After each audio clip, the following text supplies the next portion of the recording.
to another episode of The Sound of Sosa. On tonight's episode, I continue the conversation with Witlee Ethan in discussing her journey to becoming a strong and powerful woman who has had legislative reform, who overcame some treacherous times and still has a positive outlook on life and is still such a blessed person. And I know that she derives all that from God and through Jesus Christ. But I hope through listening to her story, it can exemplify the power and determination that he can embolden you with. So I hope you enjoy.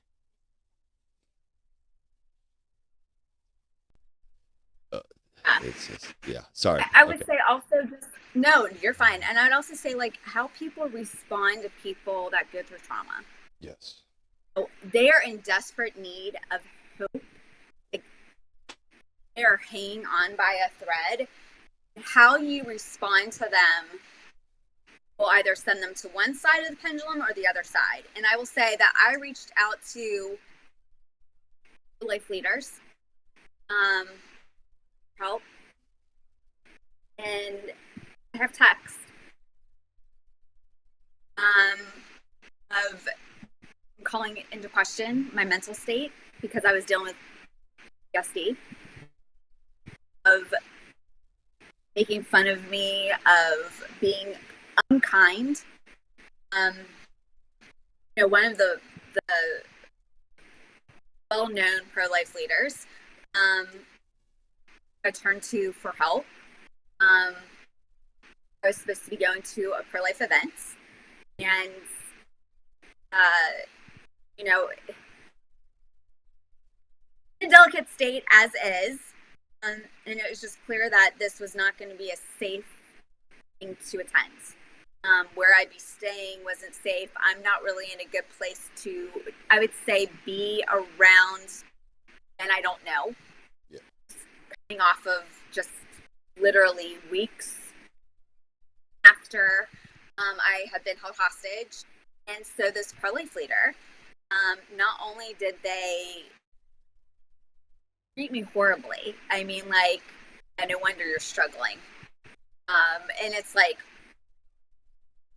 you say that you're for helping women who become pregnant, and that you're pro-life, and yet you're attacking me and being unkind to me, stole money from me. So I have this. And months later,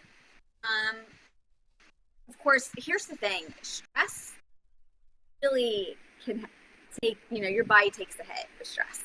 Yeah. It And I does. started having Your immune health system problems. too. Yeah. And I started having major health problems. And at the time that this was all happening, we're in the midst of COVID. I mean, it's 2020. So here's community with the pro-life movement that now has become an unsafe community. I think it's safe. We should not be attacking people that are struggling with mental health.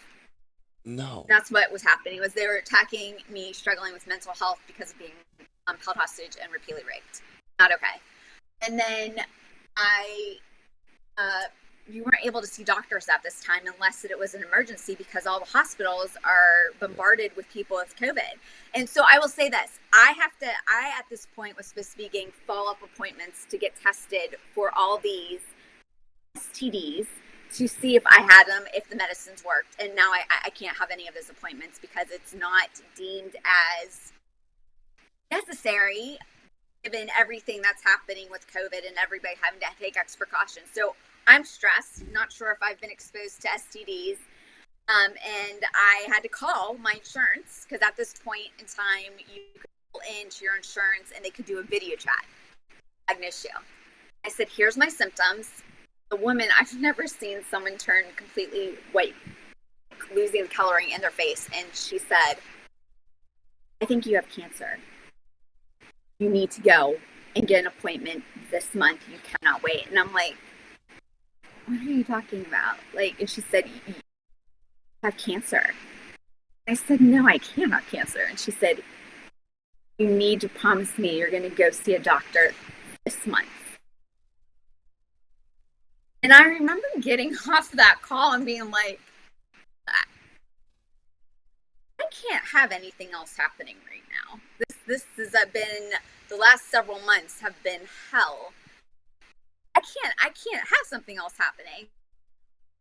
I went, had surgical procedure, 10 places, and it came back positive for cancer, for pre-cancer cells. And I had a feeling that would happen. And so I said, well, what do we do? What do we do now? What happens next? And the doctor said, you're going to need to come back in 3 years. We'll watch it. Usually it'd be 5. And he said, it's waiting game. And I'm like, I have to sit on this for 3 years, wondering if I get cancer. He said, it's how we do it. He said, but I believe we got all of it. Oh no, in 3 years. I'm like, oh my God, okay. And so then I found community, desperately needing community.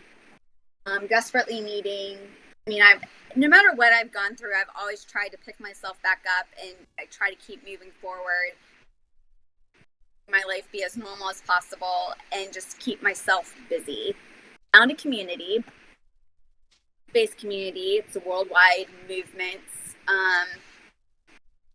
called City Fam, based out of Baltimore, Maryland. And I ended up wearing lots of hats. I was like the executive assistant for the CEO, and then I was the online outreach director, and then I was the executive assistant for City Fam. Became clear that the owner was very much wrote this book called Why Waiting Works. I would not recommend reading it. His whole methodology is you can have a prize, the virginity. If you give away the prize, you have no worth. Guys don't want to marry you if you've given away the prize. Guys only want to marry virgins. This is the message he has spread and shared throughout the world as he has shared. So I was like, I don't think this is a good message, that you're basically telling women who might have, that's my alarm clock, sorry, who might have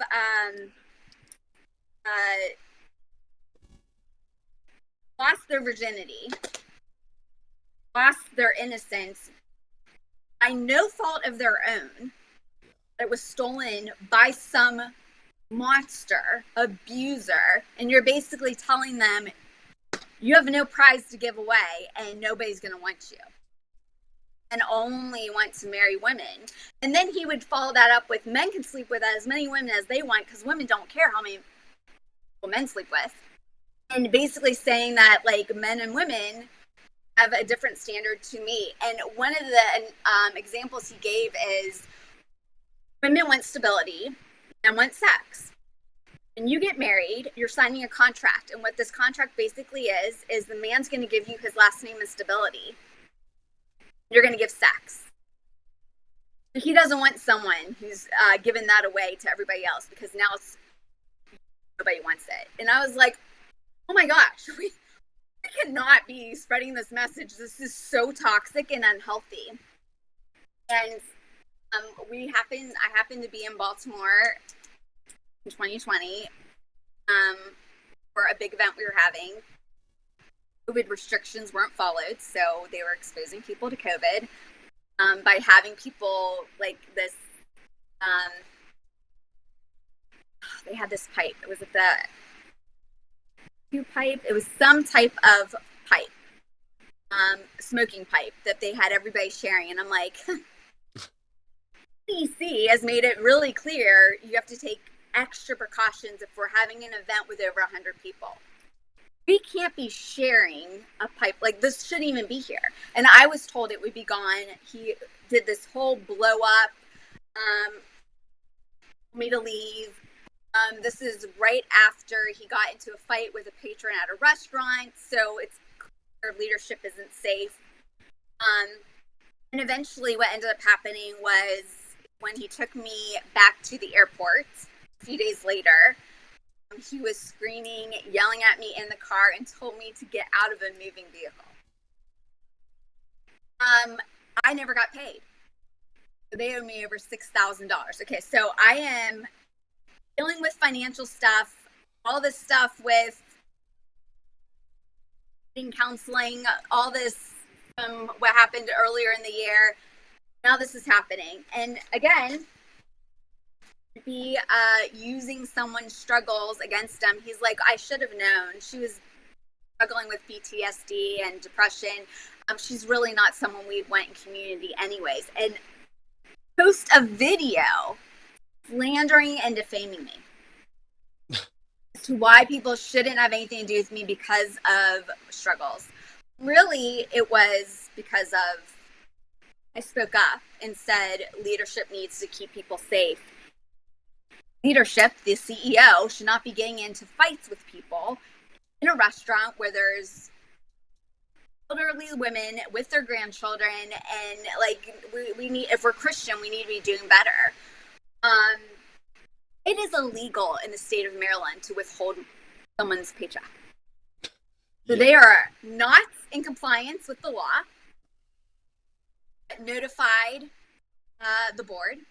The person on the board is the pastor of a church called Epic Church. Refused to give me my money. Refused to pay me. Now, if we're going by biblical principles, workers worthy of their wages. When you are not giving someone their money that they've worked so hard for, you are sinning against what exactly the Bible says. Now, here is this. I now have all this debt, not getting paid for time worked, and they're using something like someone's vulnerable. It is the lowest of the low to use it to your advantage to take them down when they've shared and that they've been vulnerable. Me having suffering and dealing with PTSD,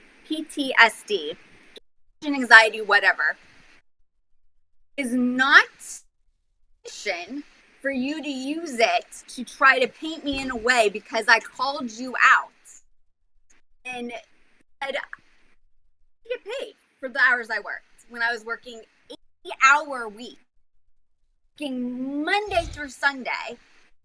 I should get paid. Like that, you just don't do. And now I will say he has changed. He's now promoting polygamy because asking men to be monogamous is not the biblical way, so he claims. And that if you expect a man to be monogamous, then you need to be in a plural marriage because that's the only way he's going to be faithful to you. This is what Christians are promoting, not just him, but other Christians. And so I will say this, that it's very much that we're in a time where good is being portrayed as evil and evil is being portrayed as good. Yeah.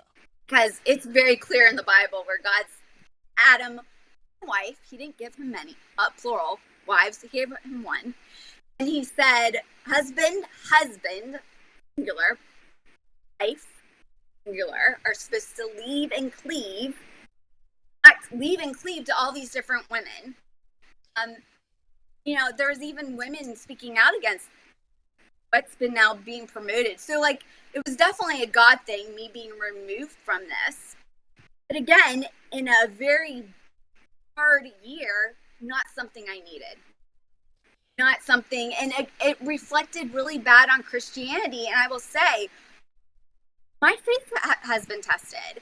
And it's very clear in Scripture that we are not to let other people stumble or sin because of our behaviors. And if you are in a position of leadership, you're called a higher standard. Yeah, you're judged at a higher standard. Exactly. So to have people, pastors, have people in leadership that are a well-known global international voice for the faith, basically be like, women have no worth if they have been with more than one person.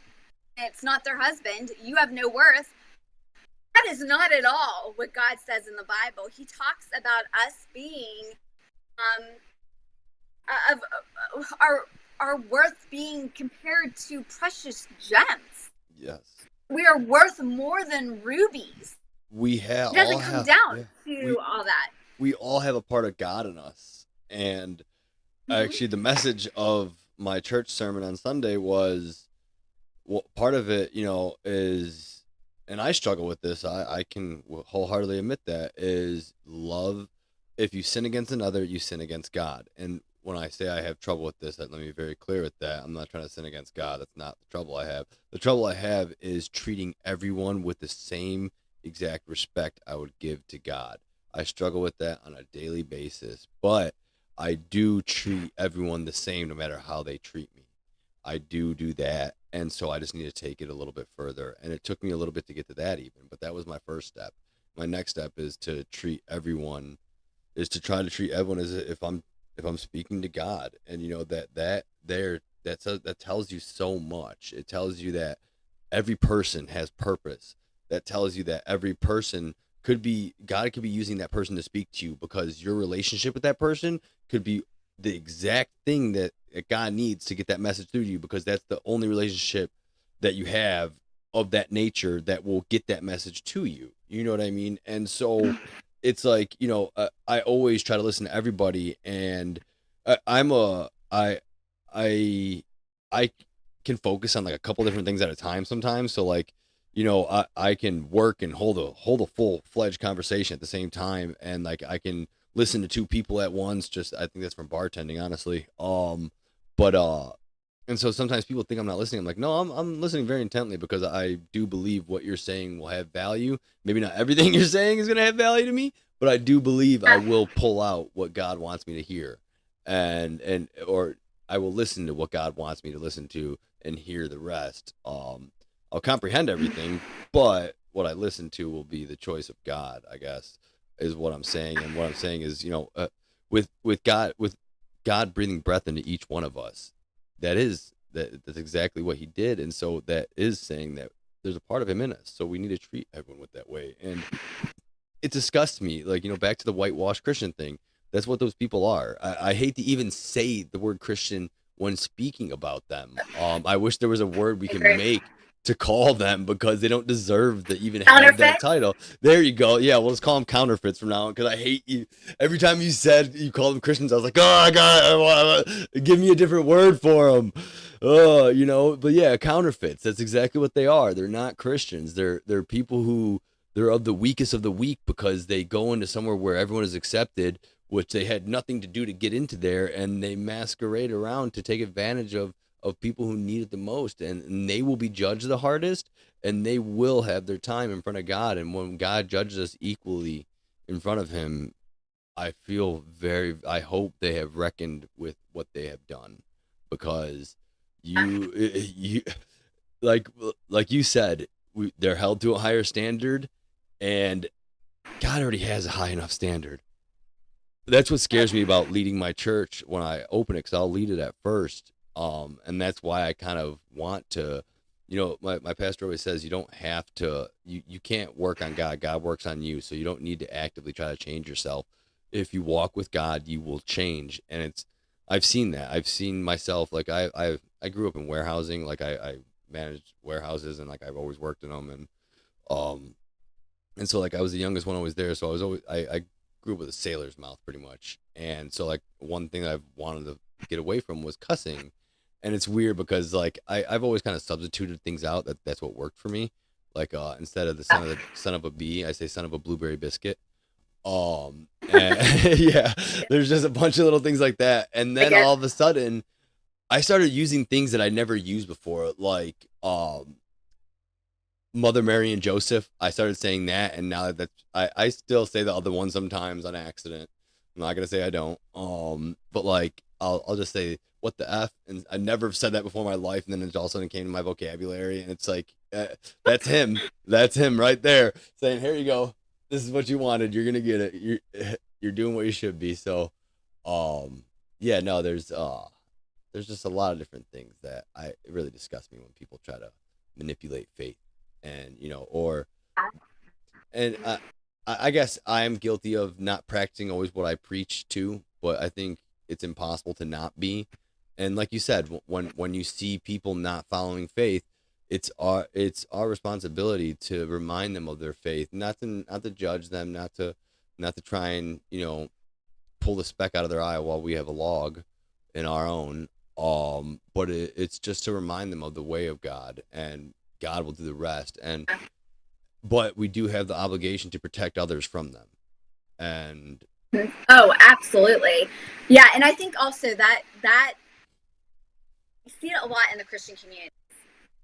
No, and I'll hear them say things like, "Oh, it's so unchristlike to be talking about what they did to you," and just like making comments like that, and it's like, first off, I don't even understand what that means, unchristlike. I'm sorry. How I understand what unchristlike means, but like I guess in that situation.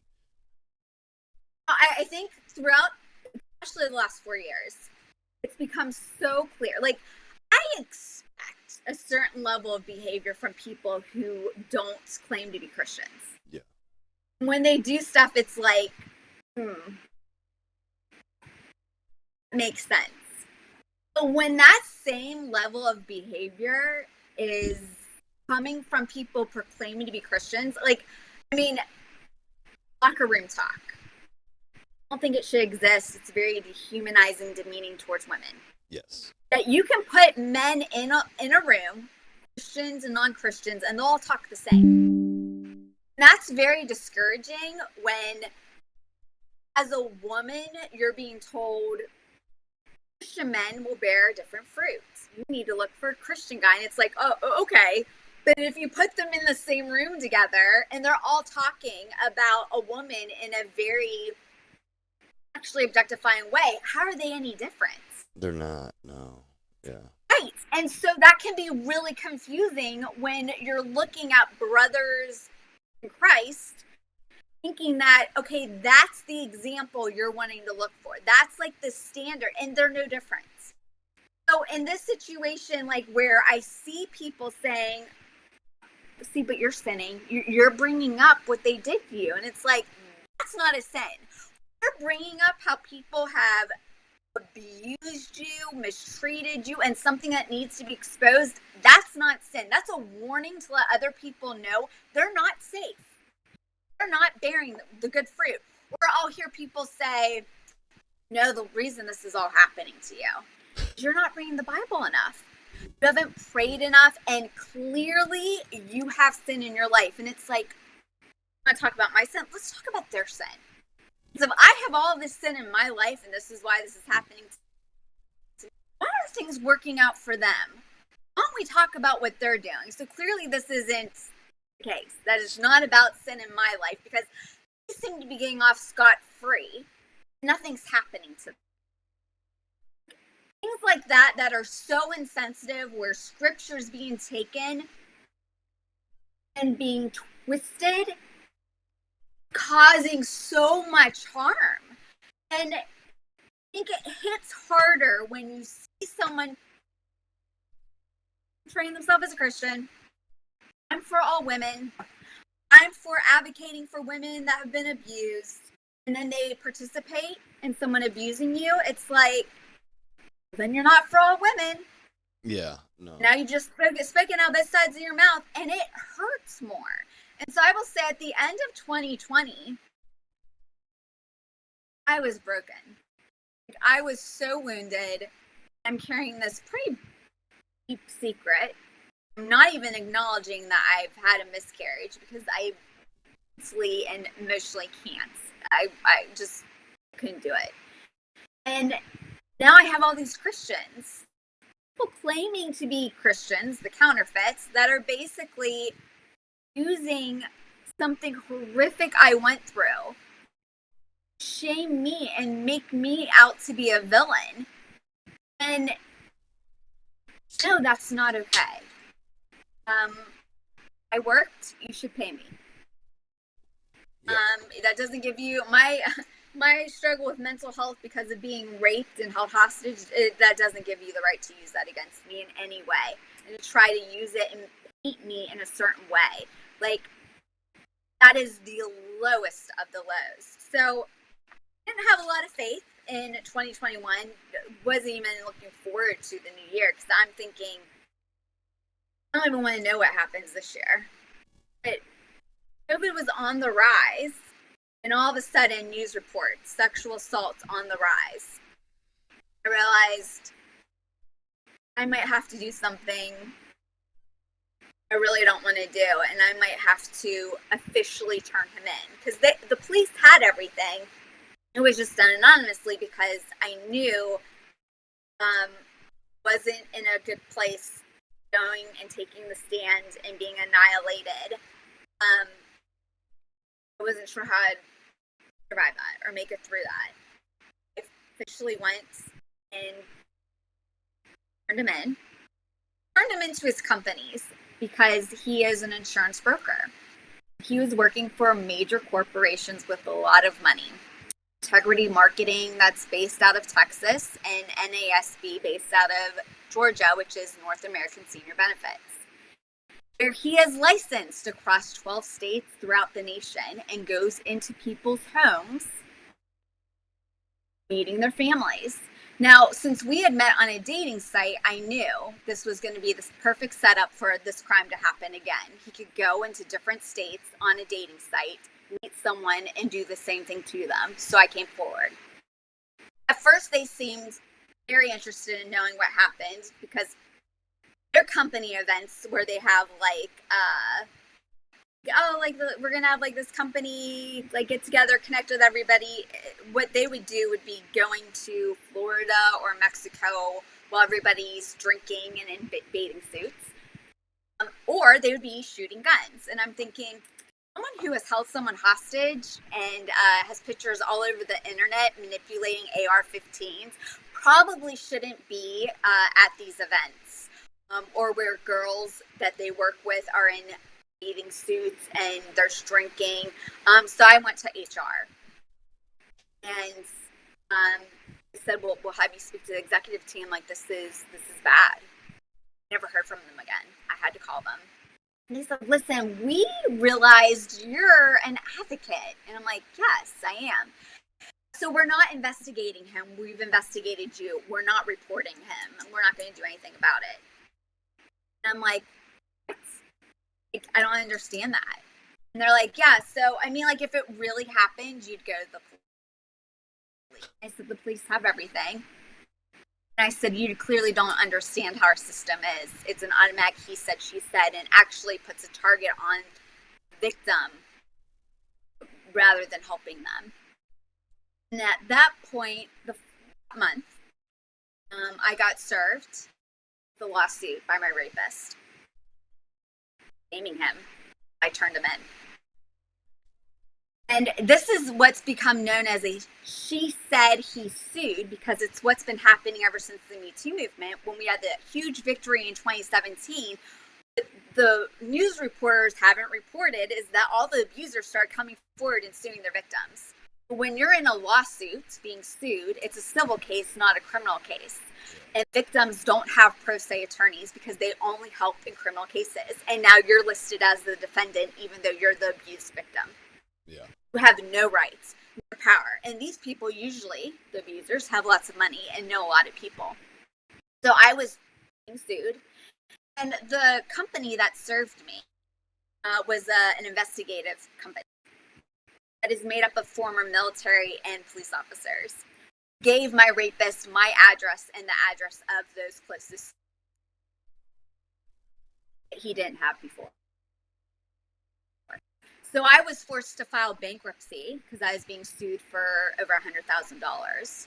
So my case went from civil court to bankruptcy court.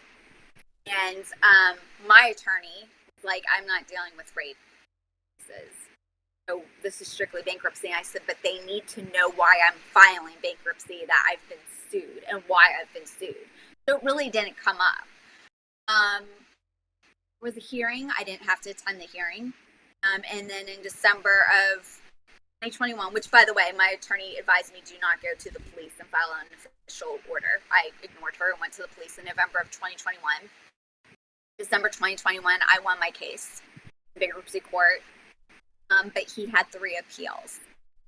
Our system somehow thinks it's important that they have 3 appeals: a federal court, Fourth Circuit, and then Supreme Court. And it was clear that the police I went to really didn't care about this case. And the police that I went to happened to be Cornelius and Huntersville Police in North Carolina. Really important because this will kind of paint a picture of how our police handles these take cases and why there's a need for that to change. I said, do you want me to sign the order for you to take charge of the sexual assault kit that is in a police storage? And the detective said, no, I'll send it to you. It took him 2 months to send it to me. Josh Stein, the Attorney General for North Carolina, had just had put together the Survivor Act, which basically says, by law, it's a law, police can only have the sexual assault kit within their custody for no more than 45 days. It has to be turned over to the state crime lab. Exceeded that by 65 days, withholding evidence and not turning it over to the state crime lab to be tested. At this point, I said, I want to know when you talk to him. I might need to take safety precautions as he has guns. And now Chief of Police, Chief David Bockham, said, I don't think he'll do you any harm. And I said, he already has. And then acknowledged that the rape was harm. They never took his guns. They went and visited with him and said, hey, we got a complaint. And the rapist said, I'm going to lawyer up. And they're like, oh, okay, yeah, you do that. Never brought him in for questioning once. So now he files his first appeal. Now we went from civil court, bankruptcy court. Now we're in federal district court. And I'm told that if there's male DNA, they will get his DNA, check it, see if it's a match, and there we go. Actually, it got sent to the state crime lab. Because of the backlog in our country, a lot of times things don't get tested until after the court case is over. So the evidence there for victims isn't there. At one point, I'm told I have to go mediation with my rapist. We have to work out the terms of our court case. And I'm like, that's not happening. Like, I have not seen him since he released me. I'm not going to mediation with him. My attorney says, you don't have a choice. And at this point, this was August 30th. So I read Psalm 30 and I'm like, God, I don't even know what's happening. And I'm like, what are you doing? Like, this is ridiculous. And one of the things that Psalm 30 talks about is that God will move mountains. Lord, by thy favor, thou hast made my mountain to stand strong. That basically he's going to move the mountain. And it talks about crying off the sackcloth, which in Jewish tradition is so distressed or so heartbroken, you're tearing your clothes, agony, praying and calling out to God. And I'm like, I don't know what this means for my case. I know in time they'll tell me. So this is August 30th, 2022. September, we go to mediation. They did allow us to be in separate rooms. I was there for half hours. The only time I actually got to leave that conference room was to use the restroom. At this point, I'm informed that the mediator that they hired is friends with my rapist attorney. And though I had a binder this thick of all my evidence that I wanted him to look at, he told me, I'm not going to look at it. And he's a victim too. I said, how is he a victim? He said, well, he lost 70% of his income because he got fired by NASB and targeting marketing. Now, you might think that was really good and they did a good job, but here's why I was sued in the first place. NASB and Integrity Marketing acquired NASB in 2019. went to my rapist and said, "We have to fire you. She threatened to sue us." They used me as a scapegoat. The conversations were recorded per state law, and I had the transcribed. I never said that. That hasn't come up because this case that was in civil went to bankruptcy, so that wasn't able to come up.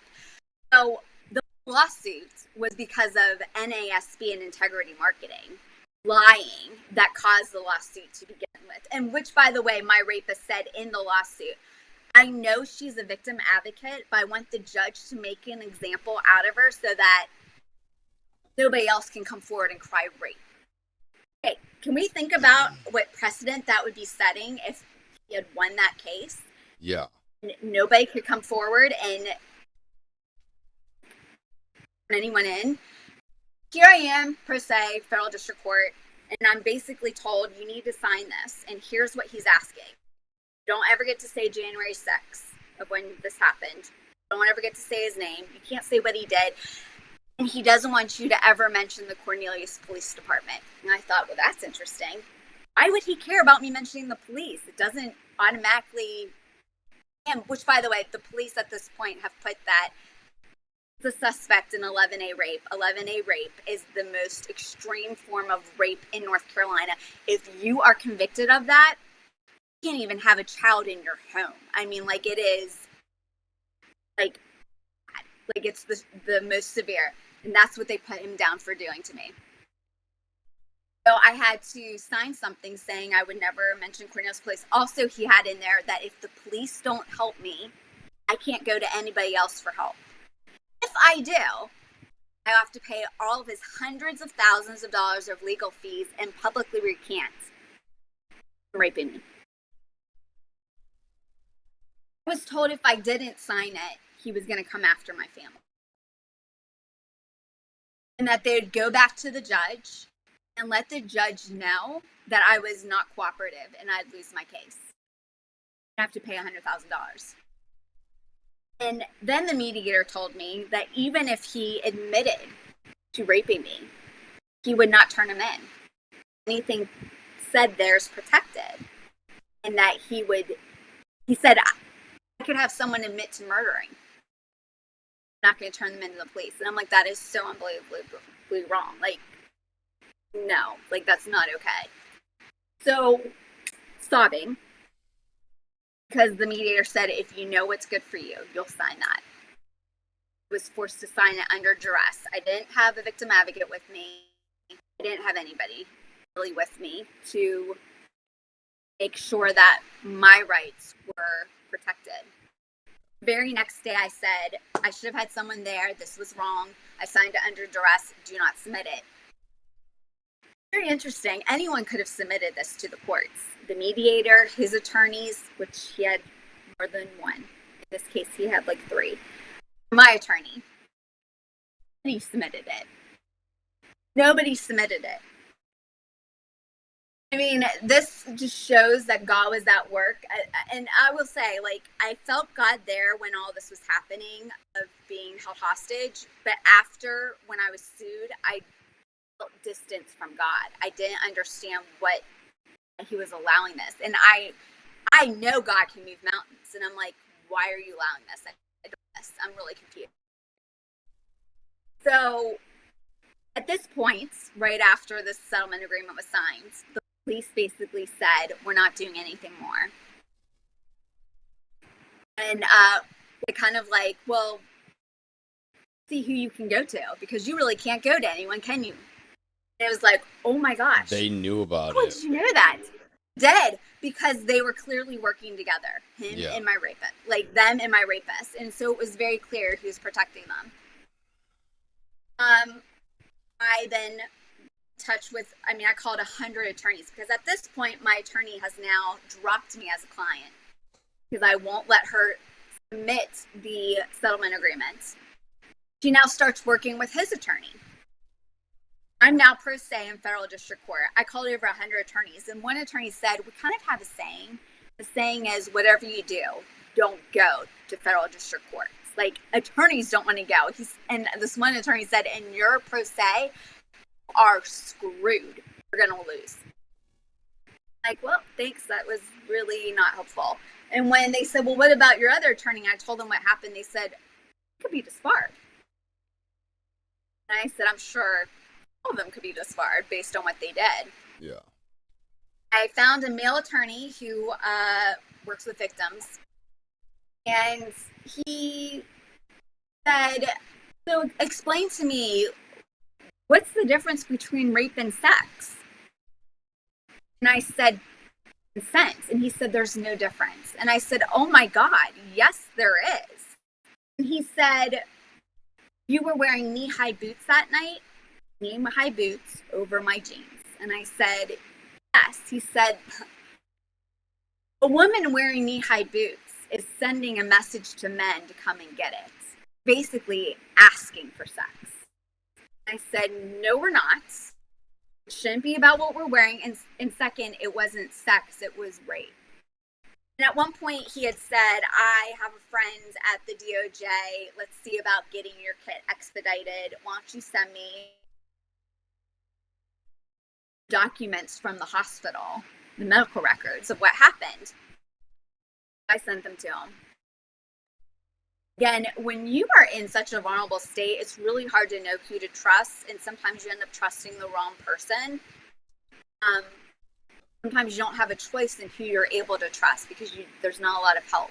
Yeah. And he started reading through everything that happened to me. He said, oh, well, if I was having sex with you, I wouldn't have done it that way. And I was so caught off guard. Because I thought, first of all, you're a victim attorney. And you said if. You shouldn't even be thinking about having sex with a client. Yeah, right?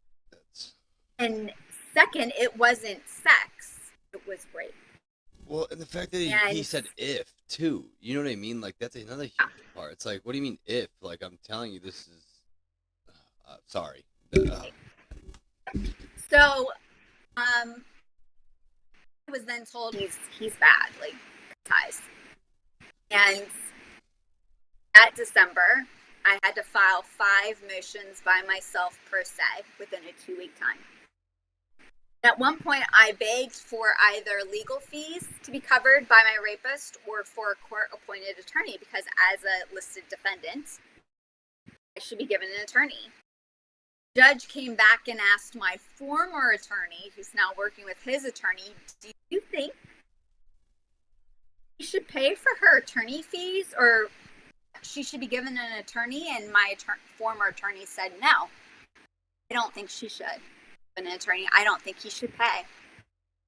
So right before Christmas, and when I say right before Christmas, we're talking December 23rd, December 24th, I find out that it's denied. I won't have an attorney and I won't have legal fees paid.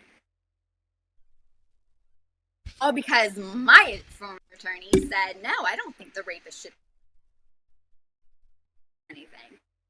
And I felt so defeated. I sat in church Christmas thinking, where are you? Like, this doesn't seem like this is going to go in my favor. What am I going to do? And it then was December 28th, and I literally said to myself on the floor, I was sitting looking at all the motions I had filed and not knowing what the fate of the coming new year would hold for me. I said, suck it up, Buttercup. Your tears aren't going to help anybody, and they're not going to help you. Now you have to fight. And I then called the commissioners of Cornelius and the mayor, and I said, I need to report the police. This is what's happening. And they said, well, we just so happen to be having a town meeting, January 2nd, 3rd. Do you want to speak at it? And I said, absolutely. I also called all of the news stations, who at this point had already been ignoring my story. And them seemed interested in covering it. Only one of them showed up. When I arrived late, they had already taken in the sign-up sheet. I arrived late. I have no idea I'm standing next to them. I also have no idea that this is a promotion for the police that's happening that night. About a dozen police officers are being promoted, including David Bockham, who's now being promoted to chief. Oh. And, yep, They said, hurry up, go up to the front. So I go up to the front. Mayor says you have like 3 minutes.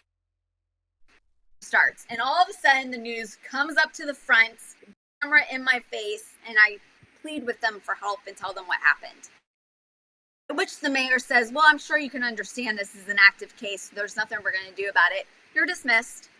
Like, go away. And I'm like, turn around. I realize there's all these cops staring at me who I've just called out. Go and have a seat. The news reporter is texting me as she's on the other side. She's like, it seems like they were very much prepared for what they were going to be saying to you. And I said, yes, it does. And now everybody's being promoted.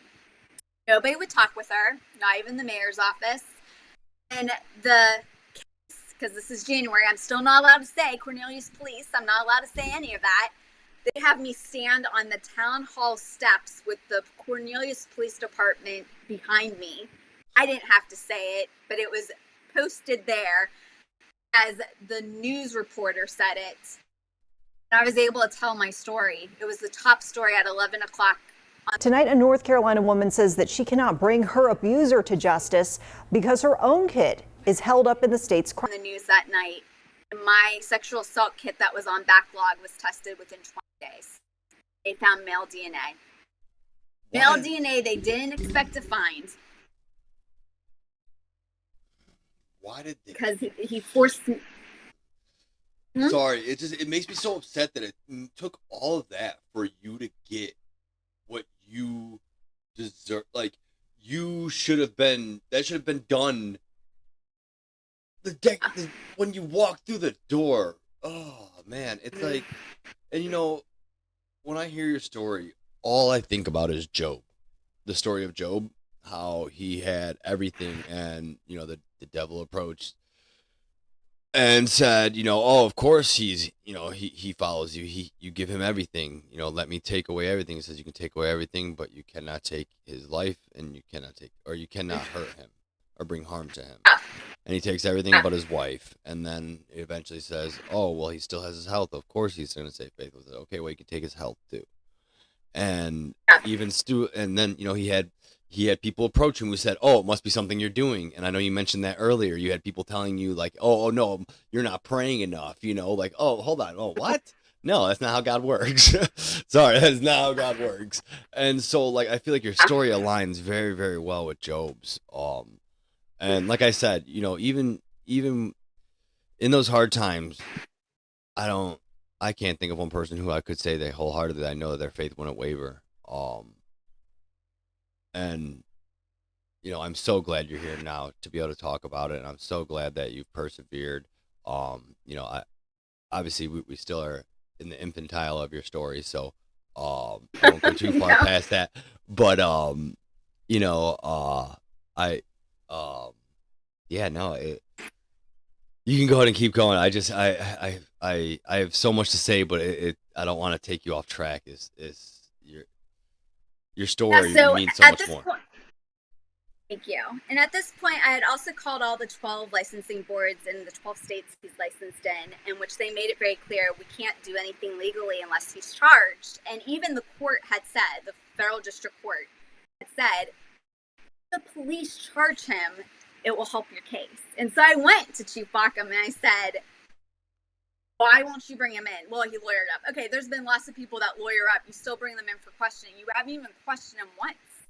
Why wouldn't you bring him in? And he just refused. And it was really confusing. So here we are. My kit gets tested. No one's expecting that there's going to be male DNA. And that's something people kept praying. Whatever Satan concealed, we hope God reveals. Because he made me shower so much after each time. And if I didn't wash things away, it would roughly wash me. Make sure there's no DNA. And here there's DNA. And I'm like, oh my gosh, there's DNA. Are you going to get his DNA and compare it? And he said, no, we've decided not to. And I'm like, what?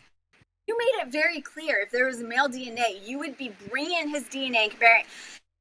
We don't believe that there's enough probable cause to show proof that you were sexually assaulted. I said, You know I'm going to get them on physical assault? All the abrasions, cuts, bruises, 60 pages of documentation showing I was sexually assaulted. Now the DNA that's in CODIS, it is in the Federal Forensic Index. You're not even, nope, we're not going to do anything. Like, I don't get that. I have an ongoing case. Remember when I had said that I didn't know what Psalm 30 meant when I read it on August 30th? February had 28 days. On March 2nd, I awoke, which would have been the 30th day, with a totally different attorney saying, congratulations, I just want to let you know, you won your case pro se in federal district court. The settlement agreement's been made mute. It no longer exists. You have your voice back. He's no longer protected. And I was like, this is what you mean, God, by the mountains being moved. And oh my gosh. So I called up Chief Bockham and I said, I just want to let you know how my case turned out. I won per se. He said, it seems like you did a good job. I said, yeah. He said, yeah. I mean, like, it really does. I said, yeah, I guess you can say that. What are we doing with my case? He said, listen, closing it. And I said, what? And he said, he's now living in Florida, one of the 12 states he's licensed in. Unless another woman's raped, we're not reopening it. And so that you have to allow another victim. Oh, sorry. Because I'm not enough. I don't count. At this point, I had already been in touch with legislators, House and Senate of North Carolina, which all said, is he a cop? Is this why they're not doing anything? By the way, I also contacted the Mecklenburg County DA's office that wouldn't do anything. At one point, the mayor of Cornelius and one of the town managers was there at one of the legislators' office. And they said, hey, we've heard about this thing with Witlee. What's happening with the police? And they said, is the representative involved? And they said, yes, the representative's involved. And that helped to expedite. I mean, I had legislators and other people calling, trying to get these, like, what's going on? Can you do something? Forced the commissioners to force Chief Bockham to have a meeting with the DA's office. I get an update, and Chief Bockham says, well, we decided it's not worth pursuing, and we're just not going to do it. And I'm like, no, So I called the ADA. Talked to her. Chief Bockham saying that you guys decided that this isn't worth pursuing. Are you serious? And she said, we never said that. We had a conversation with him.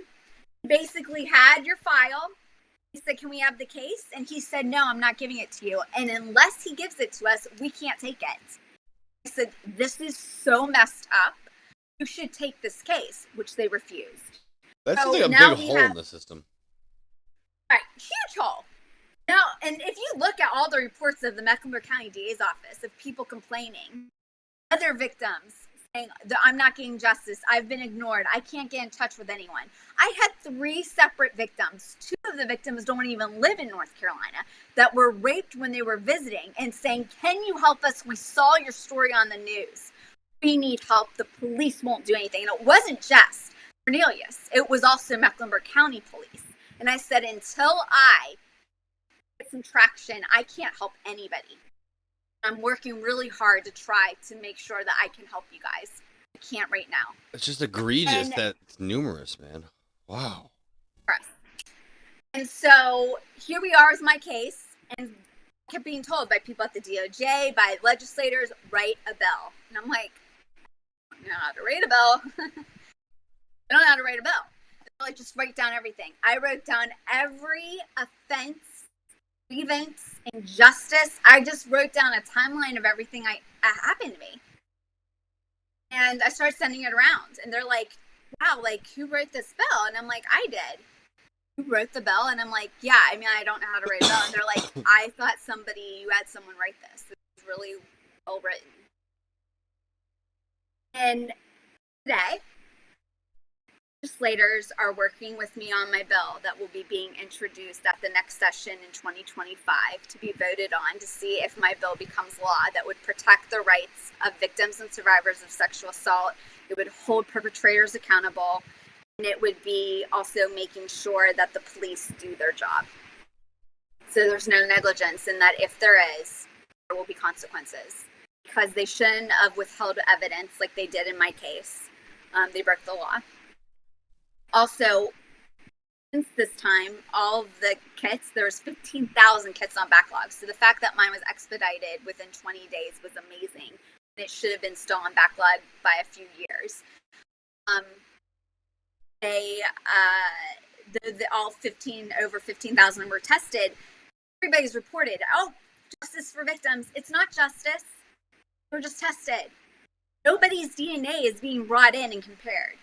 That would be justice. If we brought in the perpetrators, had their DNA, and then they were charged, and guess what? Their DNA wouldn't be John Doe, it would be their name.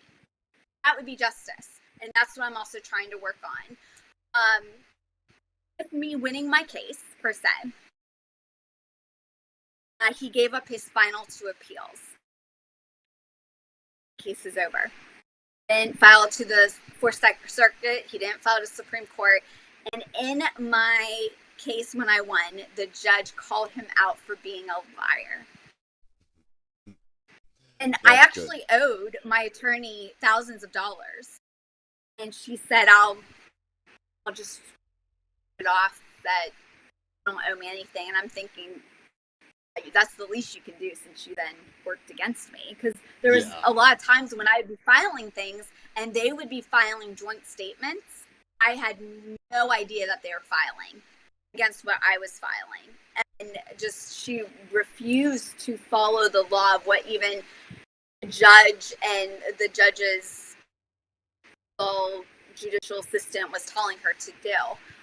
I will say that it's really hard to be in relationships with people, meeting people.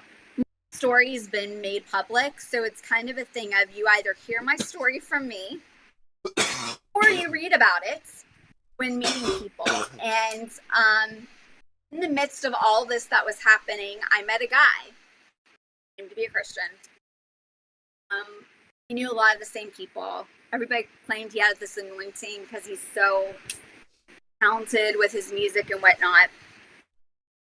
And it became very clear at some point that he wasn't the godly guy he claimed to be, and that he was a counterfeit. And it seemed like he even had some narcissistic traits, characteristics, and very controlling, very insecure, very jealous. My best friend's husband's a cop, and he was like, tell her to run. This is not a good guy. We had a pure relationship. And especially, I think, with everything going on, I needed to know that my boundaries would be respected. So important. And so hearing that he took and downloaded pictures of me from the internet, pictures that are on Facebook, on, professional pictures, and use them to engage in porn use and masturbate to, is very sexually objectifying, and not something that I expected from someone who I was then in a relationship, who I was engaged to. I ended the relationship during all the time that this was happening, in which his whole focus was, and this is, I'm sorry, when men are supposed to be leaders, you can't have someone who's leading be a weak man. And when a guy hears what an atrocity that's happened to a woman and is like, oh my gosh, now I'm concerned for my safety of what he might do to me. A woman needs a protector, not someone who is going to be the one that she might have to protect.